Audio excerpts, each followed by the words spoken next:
Hi friends, welcome to Sindhu's food stories. Natural ingredients use ചെയ്ത് രുചികരമായ പാലപ്പം എങ്ങനെ ഉണ്ടാക്കാം എന്നുള്ളതാണ് ഇന്നത്തെ നമ്മുടെ വീഡിയോ. അപ്പോൾ ഫ്രണ്ട്സ്, ഈസ്റ്റ്, സോഡാപ്പൊടി ഇവയൊന്നും ചേർക്കാതെ തന്നെ നല്ല പെർഫെക്റ്റ് പാലപ്പം എങ്ങനെ ഉണ്ടാക്കിയെടുക്കാം എന്നുള്ളതാണ് ഈ വീഡിയോയിൽ ഞാൻ പറയുന്നത്. ഈ ശരിക്കും പറഞ്ഞാൽ ഇത് വീഡിയോക്കായിട്ട് പ്രിപ്പയർ ചെയ്തതൊന്നുമല്ല. ഇത് ഇന്നലെ ഞാൻ അരച്ചു വെച്ച അപ്പമാവാണ്. അപ്പോഴാണ് ഓർത്തത് പാലപ്പത്തിൻ്റെ ഈ മിക്സിൻ്റെ ഇതൊന്ന് വീഡിയോ ആക്കാം എന്നുള്ളത്. 2 ദിവസം മുന്നേ ഞാൻ അപ്പം ഉണ്ടാക്കിയപ്പോൾ എൻ്റെ കുറച്ച് ഫ്രണ്ട്സ് ചോദിച്ചായിരുന്നു ഇതിൽ അപ്പക്കാരം ചേർത്തിട്ടുണ്ടോ, ഇതെങ്ങനെയാണ് ഈസ്റ്റ് ചേർത്തതെന്നൊക്കെ. അപ്പോൾ നിങ്ങൾക്കായി ഞാനിത് കാണിക്കാമെന്ന് വിചാരിച്ചു. ഇതിപ്പോൾ ഞാൻ ഇന്നലെ അരച്ചു വെച്ച മാവാണ്. ഇതിൽ നമ്മളൊന്നും വേറൊന്നും ചേർത്തിട്ടില്ല. ഇതിൻ്റെ അളവ് ഞാൻ പറയാം. 1 കപ്പ് പച്ചരി, അതേ സെയിം അളവിൽ തന്നെ 1 കപ്പ് തേങ്ങ വെള്ളം ഉണ്ടെങ്കിൽ, അഥവാ കരിക്കും വെള്ളം ഉണ്ടെങ്കിൽ നമുക്ക് അതിൽ അരച്ചെടുക്കാം. ഇതിപ്പം ഞാൻ നോർമൽ നമ്മുടെ പച്ചവെള്ളത്തിലാണ് അരച്ചിരിക്കുന്നത്. ഇതിലേക്ക് ചേർത്തിരിക്കുന്നത് 1/2 കപ്പ് ചോറും 2 ടേബിൾ സ്പൂൺ അവൽ കുതിർത്തതുമാണ്. അപ്പോൾ ഇതിൻ്റെ അളവ് ഒന്നുകൂടെ പറയാം. 1 കപ്പ് പച്ചരി, 1 കപ്പ് പച്ചരിക്ക് 1 കപ്പ് തേങ്ങ, 1/2 കപ്പ് ചോറ്, 2 ടേബിൾ സ്പൂൺ അവൽ കുതിർത്തത്. ഞാനിവിടെ മട്ട അവൽ കുതിർത്താണ് എടുത്തിരിക്കുന്നത്. അതുപോലെ തന്നെ ഇതിൽ യൂസ് ചെയ്തിരിക്കുന്ന പച്ചരി ഇഡ്ഡലി ദോശ റൈസിൻ്റെ പച്ചരിയാണ്. അതാണ് അപ്പം ഉണ്ടാക്കാനൊക്കെ നല്ല പെർഫെക്റ്റായി വരുന്നത്. ഒത്തിരി നേരം അരി കുതിർക്കേണ്ട കാര്യമില്ല. ഒരു 4 മണിക്കൂർ 4-4.5 മണിക്കൂർ അരി കുതിർത്താൽ മതിയാകും. അതിനുശേഷം ഇതെല്ലാം കൂടെ ഒരുമിച്ച് മിക്സിയുടെ ജാറിലേക്ക് ഇട്ട് അരച്ചാണ് ഞാൻ എടുത്തിരിക്കുന്നത്.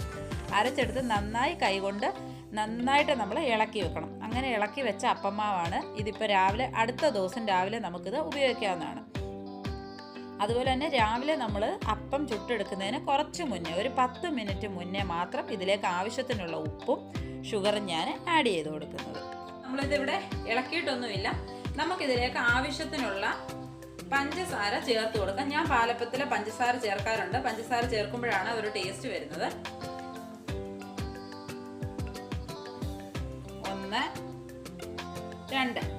2 ടീസ്പൂൺ പഞ്ചസാര ചേർത്തിട്ടുണ്ട്. കുറച്ച് മാവേ ഉള്ളൂ, അപ്പോൾ അത്ര മതിയാകും.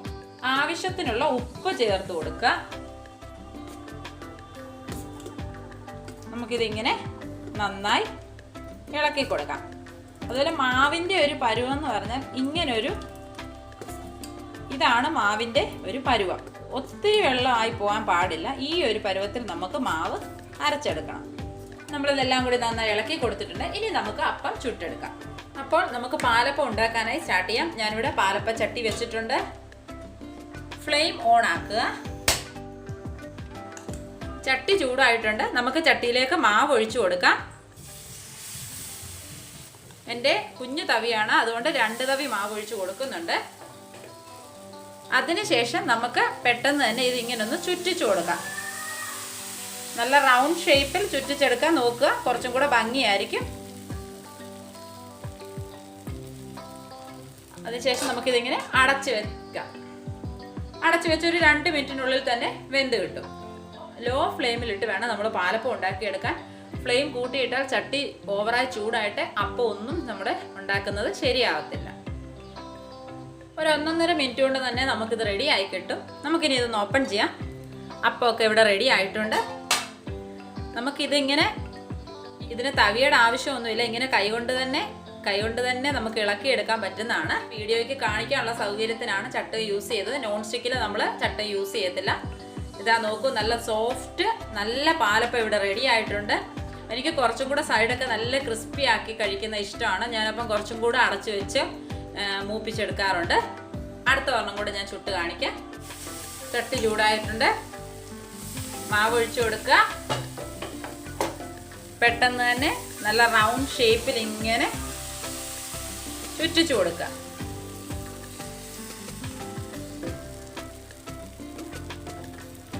അതിനുശേഷം ഇതിങ്ങനെ അടച്ചു വെക്കുക.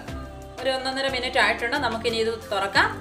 നമ്മുടെ പാലപ്പമൊക്കെ ഇവിടെ നന്നായി റെഡിയായി വന്നിട്ടുണ്ട്. നല്ല പെർഫെക്റ്റ് പാലപ്പമായിട്ടുണ്ട്. എനിക്ക് കുറച്ചും കൂടെ ക്രിസ്പി ആക്കി എടുക്കുന്നതാണ് ഇഷ്ടം. അങ്ങനെ ഓരോ പാലപ്പവും ചുട്ടെടുത്തതിന് ശേഷം ഞാൻ നിങ്ങളെ കാണിച്ചു തരാം. ഫ്രണ്ട്സ്, നമ്മളുടെ വളരെ രുചികരമായ പാലപ്പം ഇവിടെ റെഡി ആയി കഴിഞ്ഞു. നമ്മളിതിലൊന്നും പ്രത്യേകിച്ച് ചേർത്തിട്ടില്ല. നാച്ചുറലായിട്ടുള്ള നമ്മൾ ചോറും അവലും മാത്രമാണ് ചേർത്തിട്ടുള്ളത്. എല്ലാവരും ഇതൊന്ന് ട്രൈ ചെയ്ത് നോക്കണം. ഇഷ്ടമായെങ്കിൽ എൻ്റെ ഈ വീഡിയോ ഒന്ന് ഷെയർ ചെയ്ത് എന്നെ സപ്പോർട്ട് ചെയ്യണം. ഓക്കെ, നെക്സ്റ്റ് നല്ലൊരു റെസിപ്പിയുമായി വീണ്ടും കാണാം. താങ്ക്